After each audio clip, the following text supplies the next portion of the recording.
ಶ್ರೀರಂಗಪಟ್ಟಣದಲ್ಲಿ ಶಿವಲಿಂಗದ ಮೇಲೆ ಸೂರ್ಯ ರಶ್ಮಿಯ ವಿಸ್ಮಯ ಇವತ್ತು ನೆರವೇರುತ್ತೆ.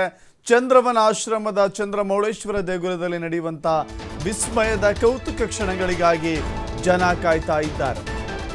ಮಂಡ್ಯದ ಶ್ರೀರಂಗಪಟ್ಟಣದಲ್ಲಿ ಶಿವಲಿಂಗದ ಮೇಲೆ ಸೂರ್ಯ ಕಿರಣ ಸ್ಪರ್ಶವಾಗುತ್ತೆ.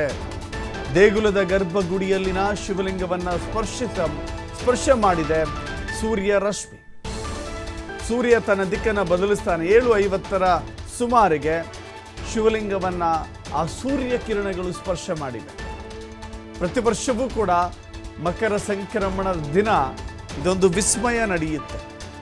ಈ ವಿಸ್ಮಯವನ್ನ ಕಣ್ತುಂಬಿಕೊಳ್ಳಲಿಕ್ಕೆ ಭಕ್ತರು ಅನೇಕ ದಿನಗಳಿಂದ ಕಾದಿರ್ತಾರೆ. ಬೆಳಗ್ಗೆಯಿಂದಲೂ ಕೂಡ ಸರತಿ ಸಾಲಿನಲ್ಲಿ ನಿಂತು ಈ ವಿಸ್ಮಯವನ್ನ ಕಣ್ತುಂಬಿಕೊಂಡಿದ್ದಾರೆ. ಮಕರ ಸಂಕ್ರಾಂತಿ ಅಂಗವಾಗಿ ದೇಗುಲದಲ್ಲಿ ದೇವರಿಗೆ ವಿಶೇಷ ಪೂಜೆ ಸಲ್ಲಿಕೆಯಾಗಿದೆ. ಸಂಕ್ರಾಂತಿ ಹಿನ್ನೆಲೆ ಆಶ್ರಮದಲ್ಲಿ ಗೋಪೂಜೆ ನೆರವೇರಿಸಿ ಎಳ್ಳು ಬೆಲ್ಲವನ್ನ ವಿತರಣೆ ಮಾಡಿದ್ದಾರೆ.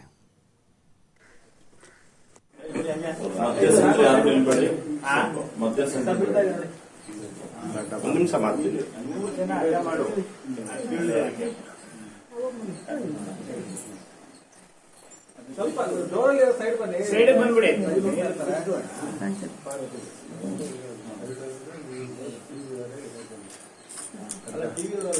ಟಿವಿ ನೋಡ್ತಾ